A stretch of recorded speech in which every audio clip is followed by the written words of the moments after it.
Subscribe कीजिए हमारे channel को और बेल आइकॉन को दबाइए हमारी लेटेस्ट वीडियो सबसे पहले देखने के लिए।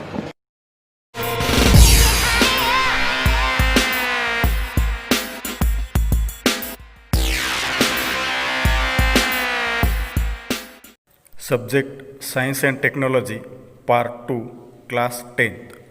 Today we study chapter number 1 Heredity and Evolution. In this chapter we study heredity and hereditary changes, transcription, translation and translocation, evolution and evidences of evolution. Darwin's theory of natural selection, Lamarckism, speciation and human evolution. Heredity and hereditary changes, अनुवंशिकता व अनुवंशिक बदल. You know that heredity is the transfer of biological characters from one generation to another via genes. John Gregor Mendel is pioneer of the modern genetics around the period of 1886. It took a long time for him to understand the conclusions of his research about heredity. एका पिढीतील जैविक लक्षणे जनुकाद्वारे पुढच्या पिढीत संक्रमित होण्याची प्रक्रिया म्हणजेच अनुवंशिकता होय हे आपणास माहीत आहे. आधुनिक अनुवंशिकीचा प्रारंभ ग्रेगर जोहान मेंडल यांनी केला. त्यांनी 1886च्या सुमारास बराच कालावधीमध्ये संशोधन करून अनुवंशिकतेबद्दलचे निष्कर्ष शोधून काढले. In 1901, the reasons behind the sudden changes were understood due to the mutational theory of Hugo de Vries. Meanwhile, in 1902, Walter and Sutton observed the paired chromosomes in the cell of grasshopper.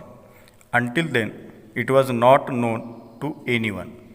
Research started in the direction of finding the nature of genetic material when it was proved that genes are carried via chromosomes, through which 1944 trio of scientists Oswald Avery, Maclean McCarthy and Colin MacLeod proved that except virus, all living organisms have DNA as a genetic material. 1901 मध्ये Hugo the व्हीस यांच्या उत्परिवर्तन सिद्धांताने अचानक घडून येणाऱ्या बदलामागील कार्यकारण भाव आपणास समजण्यास मदत झाली. यातूनच 1902 साली वाल्टर सटन याने नाकतोड्याच्या पेशीमध्ये गुणसूत्रांच्या जोड्या असतात हे सर्वप्रथम आपणाला सांगितले. तोपर्यंत हे कोणालाही माहीत नव्हते. जनुकांचे वहन गुणसूत्रामार्फत होते हे सिद्ध झाल्यामुळे अनुवंशिक सामग्री ओळखण्याच्या दिशेने संशोधनास सुरुवात झाली. यातूनच 1944 साली ओस्वाल्ड एव्हरी, मॅकलिन मॅककार्थी आणि कॉलिन मॅकलॉइड या तिघांनी मिळून विषाणू वगळता सर्व सजीवामध्ये DNA हीच अनुवंशिक सामग्री असते असे सिद्ध केले. In 1961 the French geneticist François Jacob and Jacques Monod proposed a model for process of protein synthesis with the help of DNA in bacterial cell. It helped to uncover the genetic codes hidden in DNA. Thereby, the technique of recombinant DNA technology emerged, which has vast scope in the field of genetic engineering. 1961 साली फ्रान्समधील फ्रँकाईज Jacob आणि jack Monod या अनुवंश वैज्ञानिकांनी जीवाणूंच्या पेशीत DNAद्वारे होणाऱ्या प्रतिसंश्लेषणाच्या प्रक्रियेची प्रतिकृती तयार केली. त्यामुळे DNA रेणूमध्ये दडलेले जनुकीय संकेत उलगडण्यास मदत झाली. त्यातूनच जनुक अभियांत्रिकीच्या दृष्टीने अफाट क्षमता असलेले पुन्हा संयोजित DNA तंत्र विकसित झाले. The science of heredity is useful for diagnosis, treatment and prevention of hereditary disorders, production of hybrid varieties of animals and plants, and the industrial process in which microbes are used. अनुवंशिक विकृतीचे निदान करण्यासाठी, प्रतिबंध करण्यासाठी व उपचार करण्यासाठी आणि प्राणी संकर व वनस्पती संकर घडवून आणण्यासाठी किंवा जेथे सूक्ष्मजीवांचा वापर केला जातो अशा औद्योगिक प्रक्रियेसाठी आज अनुवंशिकीचा उपयोग केला जात आहे. Next point, transcription, translation and translocation म्हणजेच प्रतिलेखन, भाषांतरण, स्थानांतरण.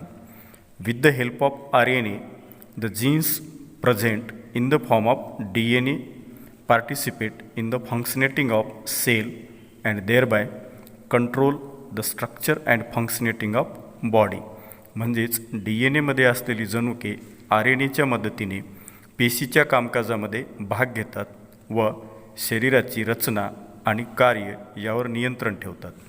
Information about protein synthesis is stored in the DNA and synthesis of appropriate proteins as per requirement is necessary for body. These proteins are synthesized by DNA through the RNA. This is known as central dogma. जनुकांमध्ये प्रथिनांच्या निर्मितीविषयक माहिती साठवलेली असते व योग्य प्रथिनांची वेळोवेळी होणारी निर्मिती शरीराकरता आवश्यक असते. या प्रथिनांची निर्मिती DNA RNAच्या माध्यमातून घडून येते. या प्रक्रियेला आपण सेंट्रल डोग्मा या नावाने ओळखतो. mRNA means messenger RNA is produced as per the sequence of nucleotides on DNA. Only one of the 2 strands of DNA is used in this process. The sequence of nucleotides in messenger RNA being produced is always complementary to the DNA strand used for synthesis. Besides, there is uracil in RNA instead of thymine of DNA. This process of RNA synthesis are known as transcription. DNA वरील जनुकांच्या साखळीनुसार messenger RNAची निर्मिती होते. ही निर्मिती होत असताना DNAच्या 2 धाग्यापैकी एकाच धाग्याचा वापर या कामी केला जातो. तयार होणाऱ्या मेसेंजर RNA रेणूतील आणि तो तयार करण्यासाठी वापरलेल्या DNAचा धागा या दोघांमधील न्यूक्लियोटाइड्सचा क्रम एकमेकांना पूरक असतो. त्याचबरोबर DNAतील थायमिनऐवजी मेसेंजर RNAमधील युरॅसिल असतो. RNA तयार करण्याच्या या प्रक्रियेलाच आपण प्रतिलेखन मीन्स ट्रान्स्क्रिप्शन असे म्हणतो. The messenger RNA formed in nucleus comes in cytoplasm. It brings in the coded message from DNA. The message contains the codes for amino acids. The code for each amino acid consists of 3 nucleotides are known as triplet codon. म्हणजेच पेशी केंद्रकात तयार झालेल्या messenger RNA हा पेशीद्रव्यात येतो व तो येताना DNA वरील सांकेतिक संदेश मीन्स कोडेड मॅसेज घेऊन येतो. या संदेशामध्ये ॲमिनो आम्लाकरिता संकेत असतात. प्रत्येक ॲमिनो आम्लाकरिता असलेल्या संकेतामध्ये 3 न्यूक्लियोटाइडच्या संचाच्या स्वरूपात असतात. यालाच आपण ट्रिपलेट कोडॉन या नावाने ओळखतो. Doctor Hargobind Khorana, a scientist of Indian origin, has made an important contribution in discovery of triplet codons for 20 amino acids. For this work, he has been awarded with the Nobel Prize in 1968 along with 2 other scientists.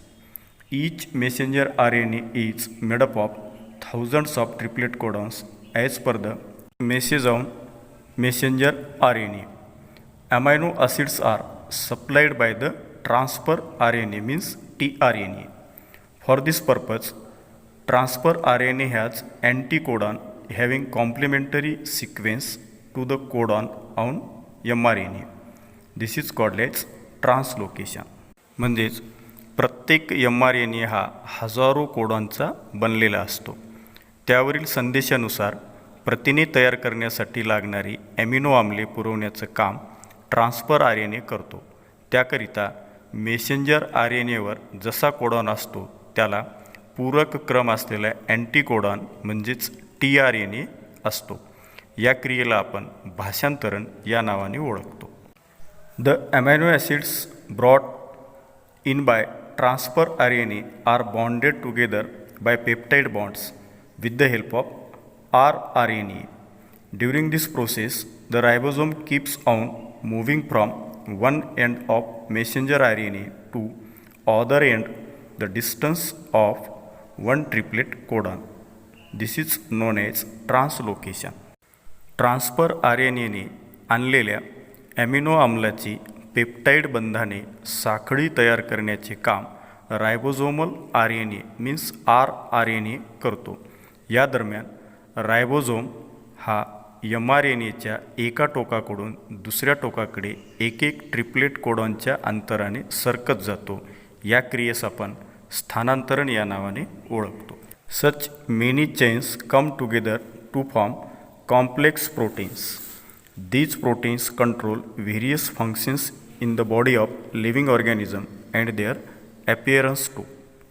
प्रथिनांच्या अशा अनेक साखळ्यांच्या एकत्र येण्यानेच गुंतागुंतीचे प्रथिने तयार होतात.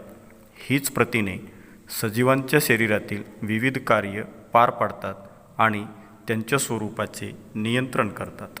Living organism can produce new individuals like themselves due to genes only, and some of those genes are transmitted to the next generation without any changes.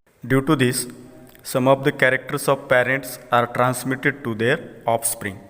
सजीवामधील जनकामुळेच ते त्यांच्यासारखे सजीव निर्माण करतात व यातीलच काही जनुके जशीच्या तशी पुढच्या पिढीमध्ये संक्रमित केली जातात. त्यामुळेच आईवडिलांचे काही गुणधर्म त्यांच्या अपत्यामध्ये येतात. Sometimes any nucleotide of the gene changes it's position that causes a minor change which is nothing but the mutation. बऱ्याच वेळा या जनुकामध्ये अचानक बदल घडून येतो. जनुकांतील एखादे न्यूक्लियोटाइड अचानक आपली जागा बदलते. त्यामुळे जो लहानसा बदल घडून येतो त्यालाच आपण म्युटेशन म्हणजेच उत्परिवर्तन असे म्हणतो. Some mutations may be minor but some may be considerable as like mutation may cause the genetic disorders like sickle cell anaemia. This is a everlasting process and it is one of the proof for Darwin's theory of natural selection. अर्थात उत्परिवर्तन कधीकधी किरकोळ असते तर कधी लक्षणीय असे घडून येते. उदाहरणार्थ उत्परिवर्तनामुळे सिकल सेल ॲनिमियासारखा जनुकीय विकृतीचा रोग निर्माण होतो. ही सातत्याने चालणारी अखंड प्रक्रिया आहे व ती डार्विनच्या नैसर्गिक निवडीच्या सिद्धांताचे समर्थन करते. Now we study evolution means उत्क्रांती. Evolution is the gradual change occurring in living organism over a long duration. This is a very slow going process through which development of organism is achieved. All the stages in changes occurred in various components ranging from stars and planets in space to the biosphere present on the earth should be included in the study of evolution. Formation of new species due to changes in specific characters of several generations of living organism as a response to natural selection are known as evolution. उत्क्रांती म्हणजे सजीवामध्ये अत्यंत सावकाश घडून येणारा क्रमिक बदल आहे. ही प्रक्रिया अत्यंत सावकाश व सजीवांचा विकास साधणारी असते. अंतराळातील ग्रहताऱ्यापासून ते पृथ्वीवर असलेल्या जीवसृष्टीतील बदलापर्यंतच्या अनेक टप्प्यांचा विचार उत्क्रांतीच्या अभ्यासामध्ये करणे आवश्यक असते. नैसर्गिक निवडीला प्रतिसाद म्हणून सजीवांच्या एखाद्या वर्गाच्या वैशिष्ट्य लक्षणामध्ये अनेक पिढ्यांपर्यंत बदल घडण्याच्या या प्रक्रियेमुळे अखेर नव्या जीवजाती निर्माण होतात. ही प्रक्रिया म्हणजेच उत्क्रांती होय. 3.5 billion years ago, life had been non-existence on the earth. At the beginning, there may have been only simple elements in the ocean on the earth, and simple type of organic and inorganic compounds may have been formed from those.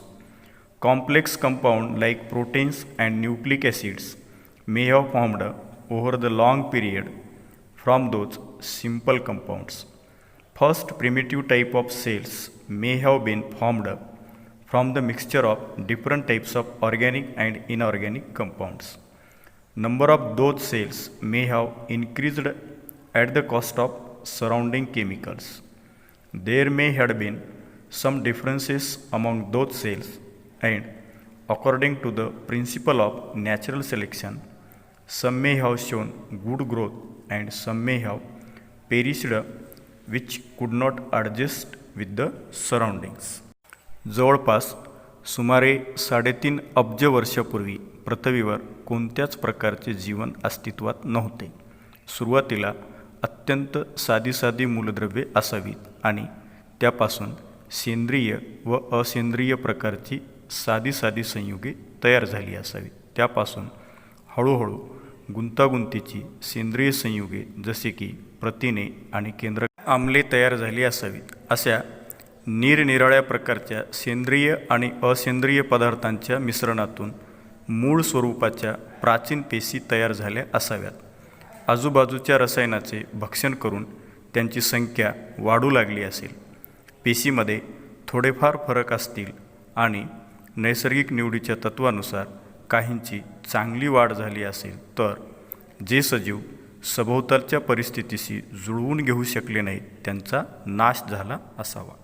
At present, crores of species of plants and animals with huge diversity regarding shape and complexity are present on the earth. Animal diversity ranges from the unicellular amoeba and paramecium to man and giant whale. The plant diversity consists of various species ranging from unicellular chlorella to huge banyan tree. म्हणजे आज घडीला पृथ्वी तलावर वनस्पती व प्राण्यांच्या कोट्यावधी प्रजाती आढळून येतात. त्यांच्यात आकार, जटिलता यांची विविधतासुद्धा पाहावयास मिळते. प्राण्यामध्ये सूक्ष्म एकपेशीय अमिबा पॅरामेसियम ते महाकाय असा देवमासा आणि मानव असा त्यांचा विस्तार पाहायला मिळतो. वनस्पतीमध्ये एकपेशीय क्लोरेलापासून विस्तीर्ण वडाच्या झाडापर्यंत अनेकविध वनस्पतींच्या जाती पृथ्वीवर आढळून येतात. The life exist on earth everywhere from equator to both the poles. Organism are present at all the places like air, water, land, rock etcetera. पृथ्वीवर सर्वच ठिकाणी म्हणजेच विषुववृत्तापासून ते दोन्हीही ध्रुवापर्यंत सजीवाचं अस्तित्व आढळते. हवा, पाणी, जमीन, खडक अशा सर्व ठिकाणी सजीव आढळून येतात. Humans have shown curiosity about origin of life and reasons for such a great diversity in life present on the earth since ancient period. म्हणजेच अतिप्राचीन काळापासून मानवाला या पृथ्वीवर जीवनाचा उगम कसा झाला आणि त्यात एवढी विविधता कशी निर्माण झाली असावी याबाबत उत्सुकता आहे. Different theories about origin and evolution of life have been proposed till today, of which theory of gradual development of living organism is accepted. सजीवाचा उगम आणि विकास याविषयी विविध उपपत्ती आजवर मांडल्या गेल्या. यापैकी सजीवांची उत्क्रांती अथवा सजीवांचा क्रमविकास हाच सिद्धांत सर्वमान्य झालेला आहे. A peek into history अर्थात इतिहासात डोकावताना. Many philosophers and religious scholars have written their views about formation of life.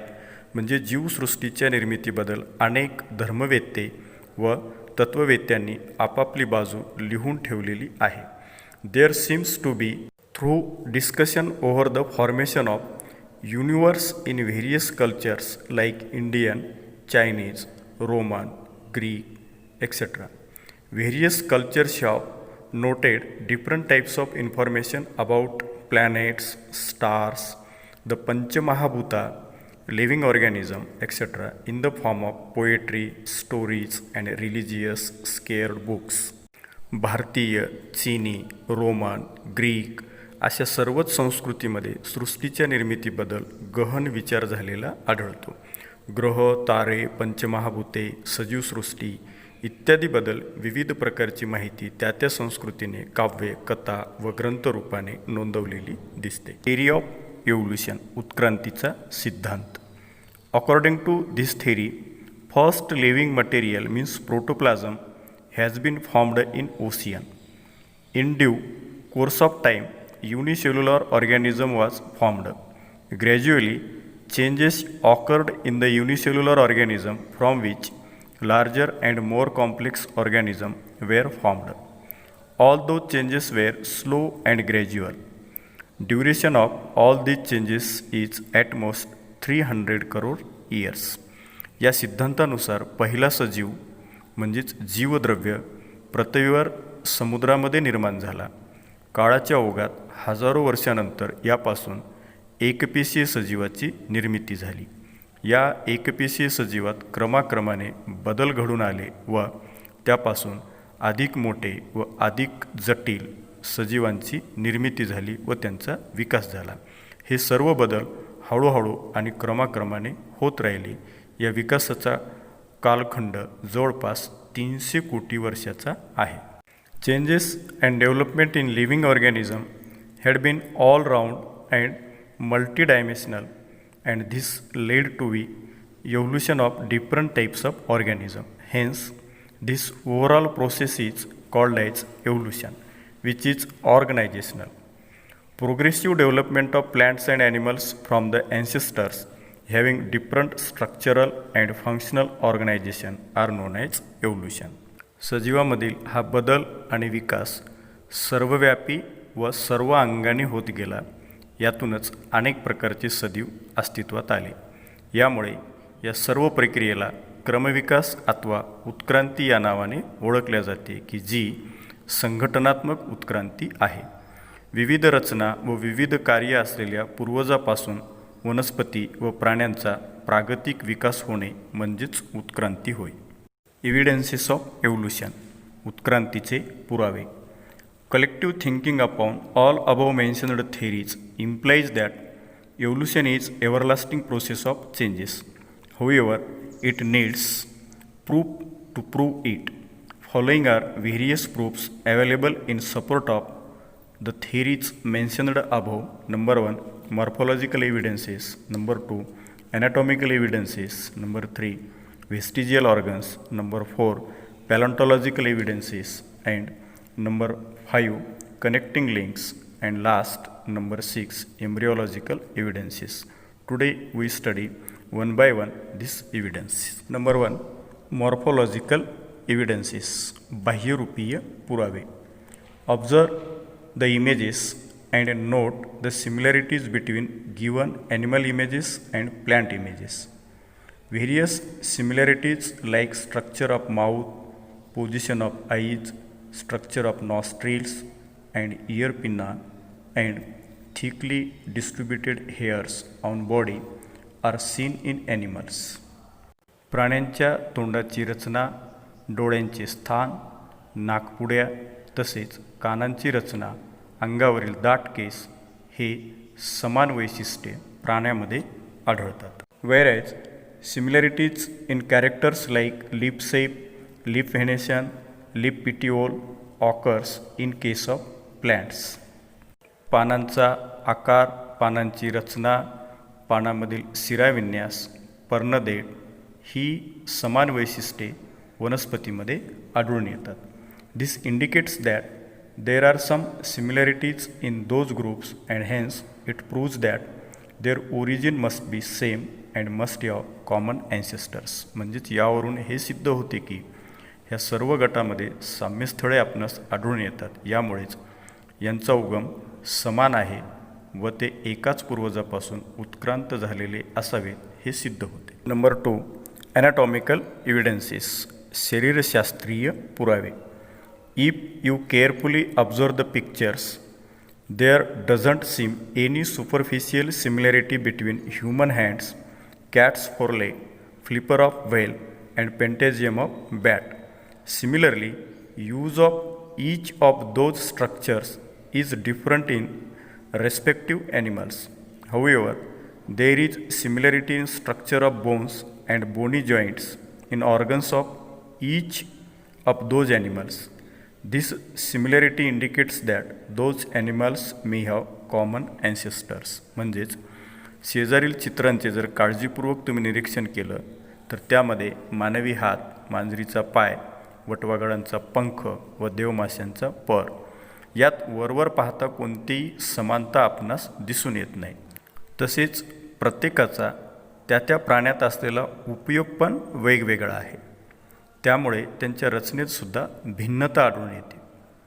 परंतु प्रत्येकाच्या अवयवातील हाडांच्या रचनेत व हाडांच्या जोडणीत मात्र समानता दिसून येते. ही समानता म्हणजेच त्यांचे पूर्वज समान असावेत याकडे निर्देश करते. नंबर 3, वेस्टिजियल ऑर्गन्स, अवशेषांगे. डिजेनरेटेड और underdeveloped useless organs of organism are known as vestigial organs. म्हणजेच सजीवामधील ऱ्हास पावलेल्या किंवा अपूर्ण वाढ झालेल्या निरुपयोगी इंद्रियांना अथवा अंगांना आपण अवशेषांग असे म्हणतो. In living organism sudden development of new tissues और organs for living in changing environment is not possible. Instead existing organs undergo gradual changes. Mostly, a specific structure in the body is useful under certain situations. However, some structure under different situations may become useless or even harmful. Such structure begins to degenerate, and under such situation, as per the principle of natural selection, it takes thousands of years for a structure to disappear. बदलणाऱ्या किंवा भिन्न पर्यावरणात जगण्यासाठी सजीवात अचानक नवीन ऊती, अंगे किंवा इंद्रिये उत्पन्न होऊ शकत नाहीत. तर अस्तित्वात असलेल्याच इंद्रियात क्रमाक्रमाने बदल घडून येतात. बहुतांशी एका विशिष्ट परिस्थितीत शरीरातील एखादी रचना उपयुक्त असते, परंतु वेगळ्या परिस्थितीत ती निरुपयोगी किंवा हानिकारक ठरण्याची शक्यता असते. अशा परिस्थितीत नैसर्गिक निवडीच्या प्रक्रियेनं अशी इंद्रिये नाहीशी होण्याच्या मार्गाला लागतात. एखादे निरुपयोगी इंद्रिय नाहीसे होण्यासाठी हजारो वर्ष लागतात. Such organs are seen in different phases of disappearance in different animals. Such organs though non functional in certain organism, it may be functional in other organism. It means it is not vestigial in other organisms. या नाहीशा होत जाणाऱ्या इंद्रियांच्या वेगवेगळ्या अवस्था निरनिराळ्या प्राण्यांच्या शरीरामध्ये निरनिराळे असतात.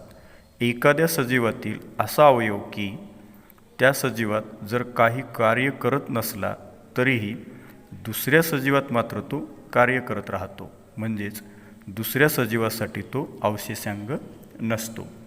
Appendix, which is useless to human and useful fully functional organ in ruminants.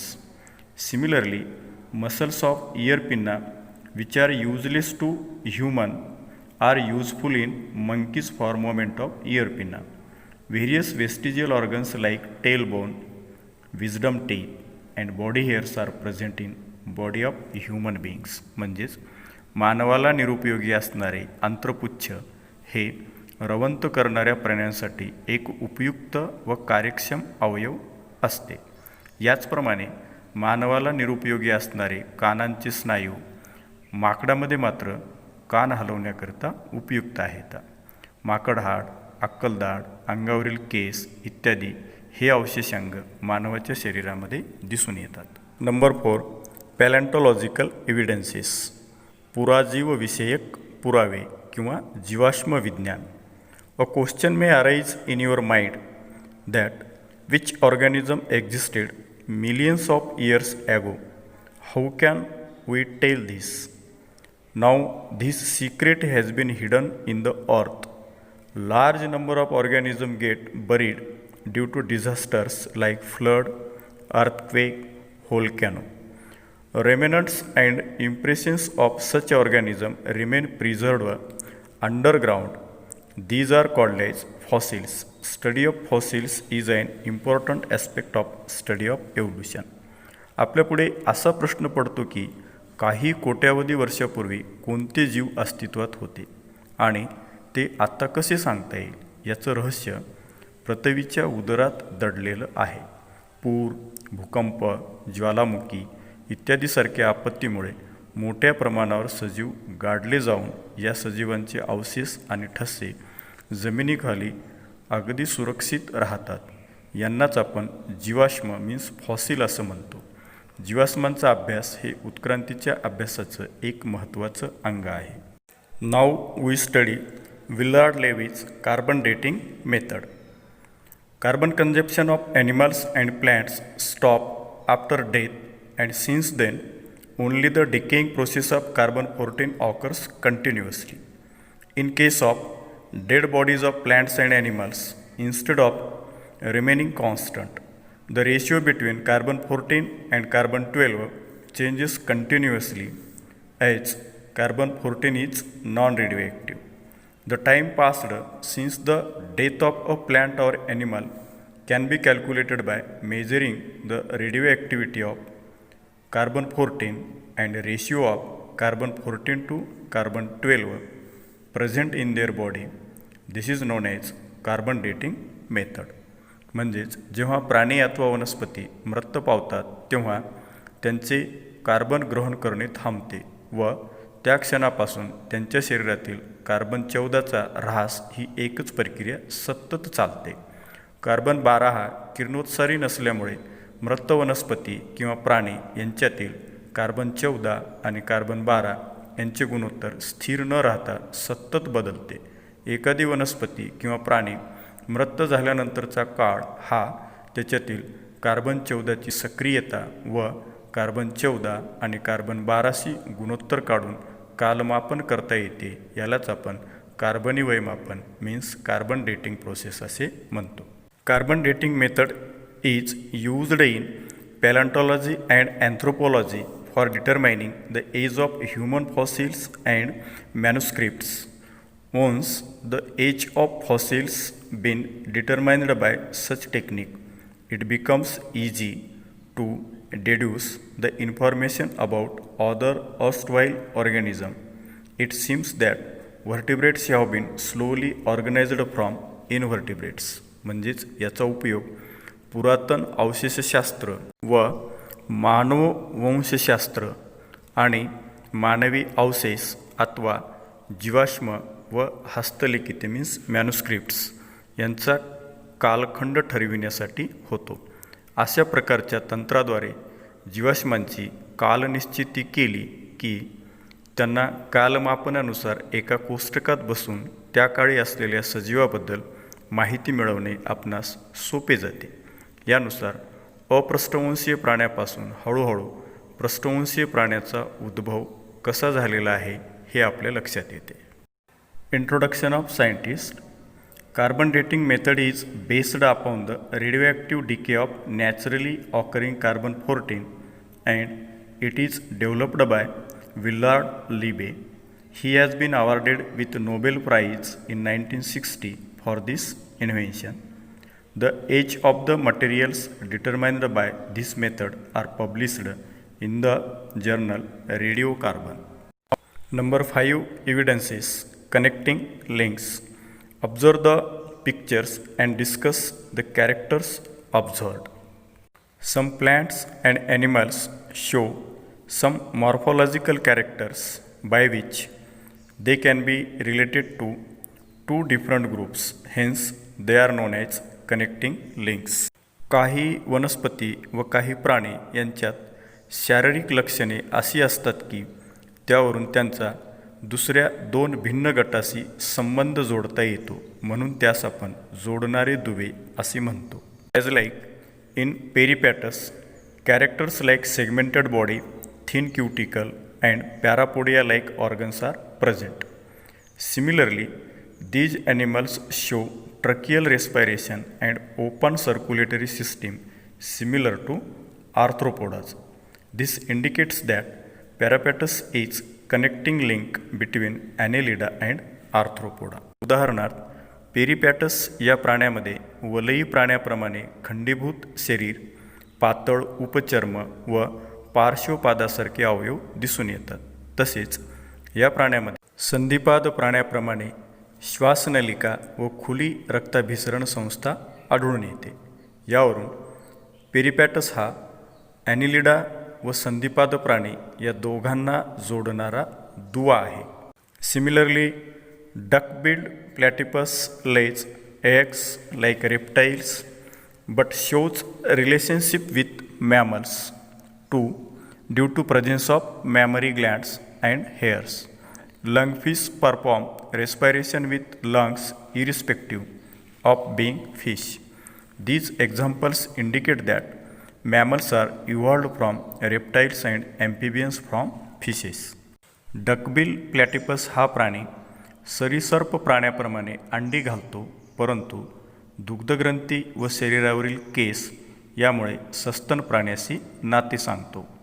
Lungfish हा जरी मत्स्यवर्गात असला तरी फुफ्फुसाद्वारे श्वसन करतो. या उदाहरणावरून सस्तन प्राणी हे सरीसर्प प्राण्यापासून तर उभयचर प्राणी हे मत्स्यवर्गीय प्राण्यापासून उत्क्रांत झाले असावेत असे आपल्या लक्षात येते. Number 6. Embryological evidences. Carefully observe the stages of embryonic development of some animals shown in figures. Comparative study of embryonic developmental stages of various vertebrates given in the picture shows that all embryos show extreme similarities during initial stages and those similarities decrease gradually. Similarities in initial stages indicate the common origin of all these animals. भ्रूण विज्ञान विषयक पुरावे. बाजूच्या चित्रातील विविध पृष्ठवंशीय प्राण्यातील भ्रूणवाढीच्या वेगवेगळ्या टप्प्यांचा तुलनात्मक अभ्यास केल्यास आपणास असे आढळते की प्रारंभिक अवस्थेत या भ्रूणामध्ये खूपच समानता दिसते, पण विकासाच्या पुढील टप्प्यामध्ये ती समानता कमी कमी होत जाते. सुरुवातीच्या अवस्थेतील म्हणजेच प्रारंभिक अवस्थेतील समानता हे या सर्व प्राण्यांचे पूर्वज एकच असावेत असा पुरावा देते.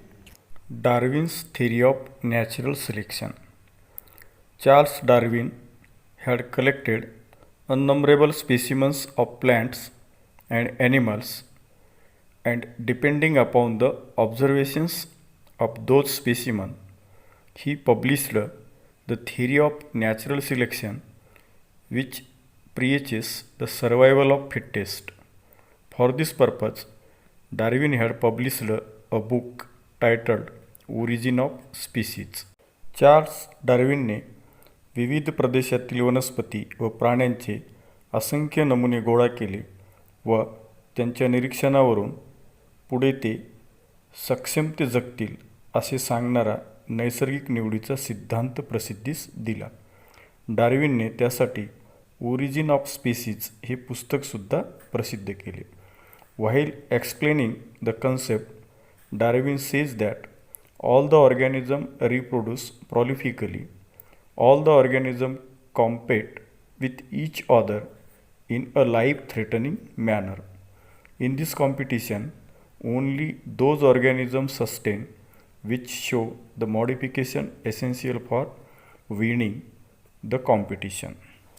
या पुस्तकात स्पष्टीकरण देताना डार्विन म्हणतो, सर्व जीव प्रचंड संख्येने पुनरुत्पादन करतात.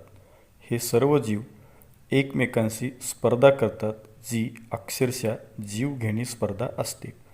या स्पर्धेत जो जीव जिंकण्यासाठी आवश्यक गुणधर्म दाखवतो तोच तगून राहतो.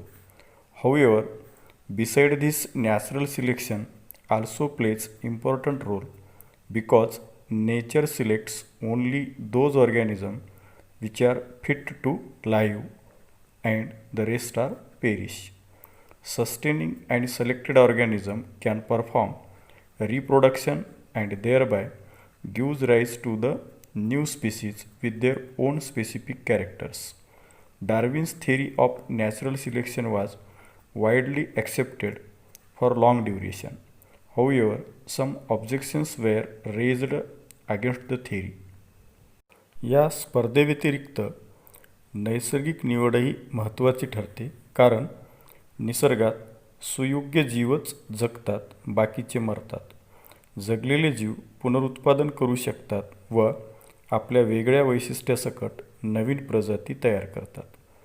डार्विनचा नैसर्गिक निवडीचा हा सिद्धांत बऱ्याच काळापर्यंत सर्वमान्य राहिला आहे, पण नंतर त्यात काही बाबींबद्दल ॲक्सेप्ट घेतले गेले.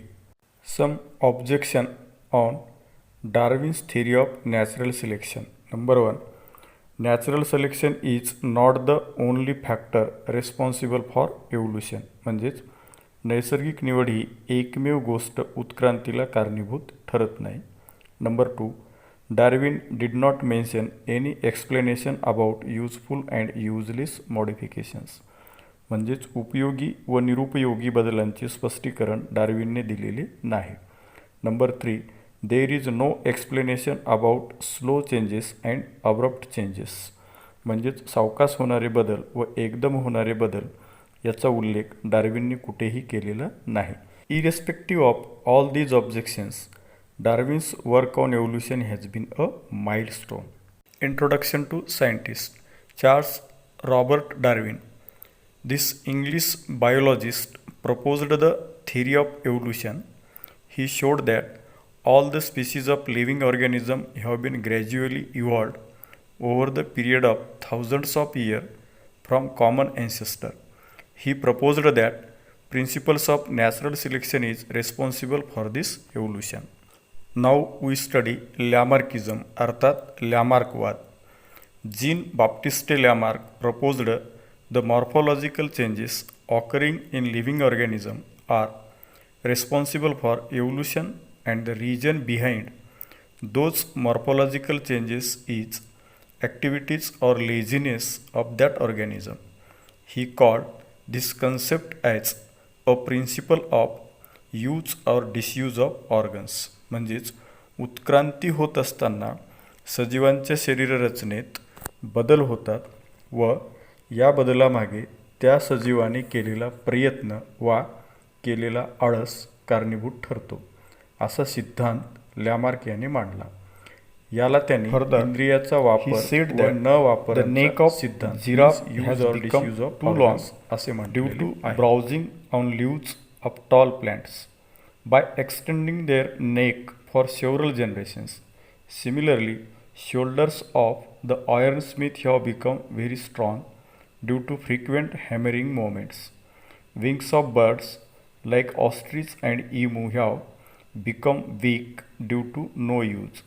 Legs of the birds like swan and duck have become useful for swimming due to living in water, and snakes have lost their legs by modification in their body for burrowing habit. म्हणजे त्याही पुढे जाऊन लॅमार्कने असे म्हटलेले आहे की पिढ्यानपिढ्या giraffe आपली मान ताणत झाडावरची पाने खात असल्यामुळे ते लांब मानेचे झाले. तसेच लोहाराचे खांदे घनाचे घाव घालून बळकट झाले. शहामृग, इमू इत्यादी पक्ष्यांचे पंख न वापरल्यामुळे कमकुवत झाले. हंस, बदकाचे पाय पाण्यात राहून पोहण्यायोग्य झाले, तर सापाने बिळात जाण्यायोग्य शरीररचना करत असताना आपले पाय गमावले. All these examples are types of acquired characters and are transferred from one to another generation. This is called as theory of inheritance of acquired characters of Lamarckism. म्हणजेच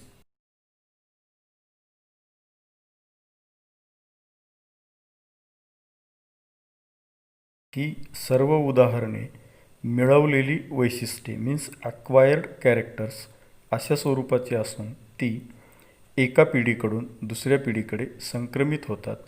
हाच तो मिळवलेल्या बदलांचा संक्रमणाचा सिद्धांत means theory of inheritance of acquired characters किंवा लॅमार्कवाद होय. Development of organs due to specific activities or their degeneration due to no use at all was widely accepted, but transfer of those characters from generation to generation was rejected because it had been verified many times that modifications brought in us are not transferred to next generation, and thereby Lamarck's theory was disproved. म्हणजे विशिष्ट स्वरूपातील प्रयत्नामुळे शरीरांगाचा विकासात्वा प्रयत्न न केल्याने होणारा ऱ्हास मान्य झाला, पण त्याचे पिढी दर पिढी संक्रमण मात्र अमान्य झाले, कारण स्वतःमध्ये घडवून आणलेले बदल नव्या पिढीकडे दिले जात नाहीत हे अनेक वेळा पडताळून पाहण्यात आले व लॅमार्कचे म्हणणे चुकीचे असल्याचे दिसून आले. The living organism can transfer the characters which it has acquired to the next generation. This is called ancestry of acquired characters. म्हणजे सजीवाच्या जीवनकाळात जे गुण त्याने संपादित केलेले आहेत ते संततीकडे संक्रमित करता येतात. यालाच संपादित गुणांचा अनुवंश असे म्हणतात. Introduction to scientist. Jean Baptiste Lamarck. Lamarck proposed that the activities of the organism are responsible for their evolution. This French naturalist proposed that each animal or plant undergo some changes in its lifespan, and those changes are transferred to the next generation, and such changes occur in next subsequent generations too. Now we study speciation, means जाती उद्भव. Formation of new species of plants and animals is the effect of evolution. Species is the group of organisms that can produce fertile individuals through natural reproductions. म्हणजे प्राणी व वनस्पती यांच्यातील विविध जातींचा उद्भव हा उत्क्रांतीचाच परिणाम असून नैसर्गिक फलनाद्वारे फलनक्षम संतती निर्माण करू शकणाऱ्या सजीवाच्या गटास जाती मीन्स स्पीसीज असे म्हणतात. Each species grows in specific geographical condition. Their food, habitat, reproductive ability and period is different. However, genetic variation is responsible for formation of new species from earlier one. Besides, geographical and reproductive changes are also responsible. Similarly, geographical or reproductive isolation also leads to speciation. प्रत्येक जाती विशिष्ट भौगोलिक स्थितीमध्ये वाढतात. त्याचा आहार, विहार, फलनक्षमता, समागम काळ इत्यादी हा भिन्न भिन्न असतो. त्यामुळेच जातीची वैशिष्ट्ये टिकून राहतात. पण एका जातीपासून दुसरी नवीन जात निर्माण होण्यास जनुकीय बदल कारणीभूत ठरतात. तसेच भौगोलिक वा पुनरुत्पादनीय बदल कारणीभूत असतो. सजीवांचे भौगोलिक वा पुनरुत्पादनीय अलगीकरण झाल्यास कालांतराने जाती बदल किंवा जाती उद्भव मीन्स स्पेसिएशन होत असते. Now we study human evolution means मानवी उत्क्रांती. The biodiversity that is known today has been said to be formed from very simple unicellular organism due to evolution. In this evolution, origin of human evolution can be shown as per the picture given below. उत्क्रांतीमुळे अत्यंत साध्या एकपेशीय सजीवापासून आज माहीत असलेल्या जैववैविध्याची जडणघडण झालेली दिसते. यातील मानववंशाची सुरुवात थोडक्यात आपणाला पुढे दिलेल्या आकृतीप्रमाणे सांगता येईल. Last dinosaurs disappeared approximately 7 crore years ago. At that time, monkey-like animals are said to be evolved from some ancestors who were more or less similar to the modern lemurs.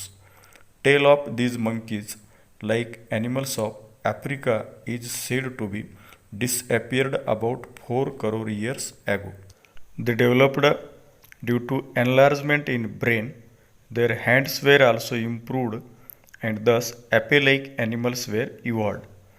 Meanwhile, these ape-like animals reached the South and Northeast Asia and finally evolved into gibbon and orangutan. सुमारे 7 कोटी वर्षापूर्वी अखेरचे dinosaur नाहीसे झाले.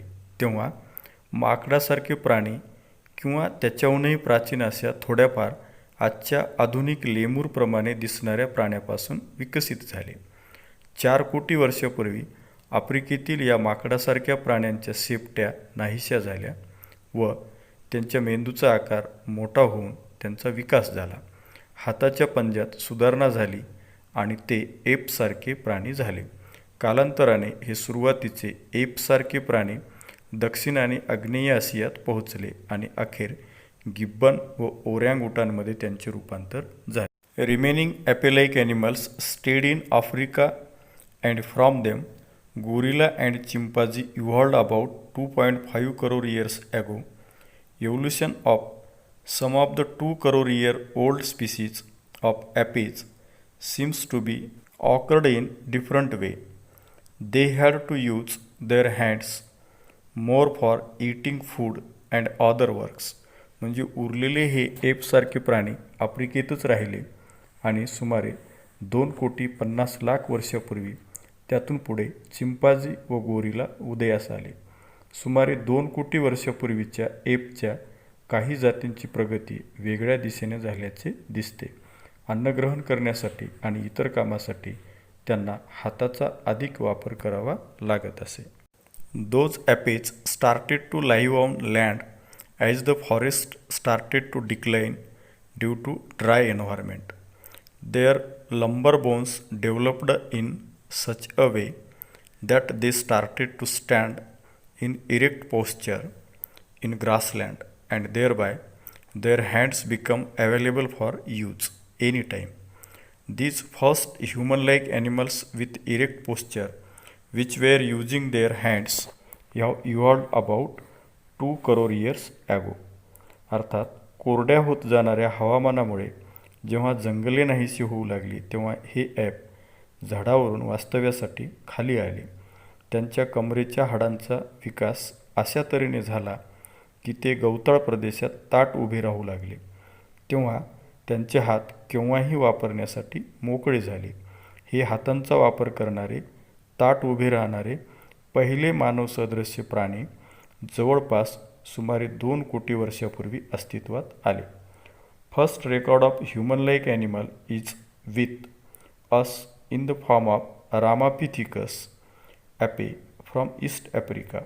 Afterwards, this ape grown up in size and become more intelligent, and thus the ape of South Africa evolved about 40 lakh years ago. मानव सदृश्य प्राण्याची आपल्याकडे सर्वात पहिली नोंद आहे ती आफ्रिकेतील रामापिथिकस या एपची. पुढे हा एप आकाराने मोठा झाला व अधिक हुशार झाला आणि सुमारे 40 लाख वर्षापूर्वी दक्षिण आफ्रिकेतील एपचा विकास झाला. The morphology of these human like animals started to appear like to be the member of the genus Homo about 20 lakh years ago, and this skilled human developed.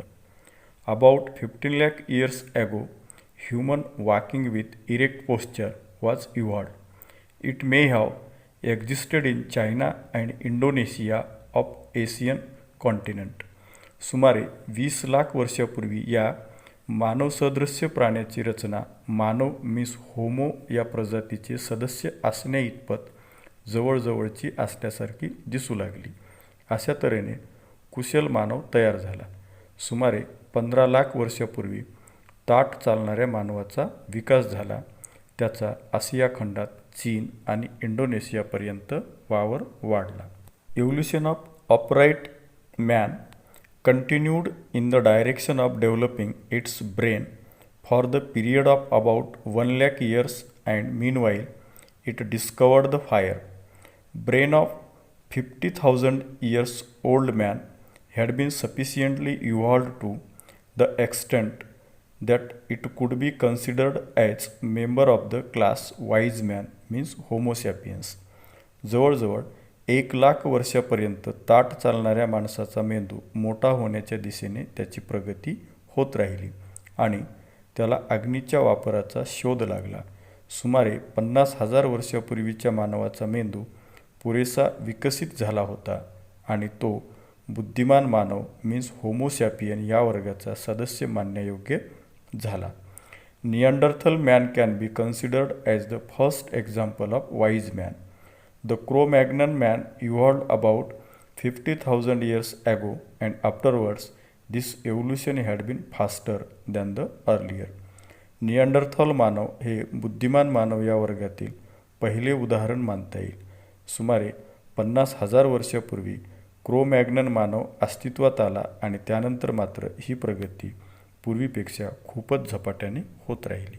About 10,000 years ago, wise men started to practice the agriculture. It started to rear the cattle herds and established the cities. Cultural development took place. Art of writing was invented about 5,000 years ago, and thus the history had been started.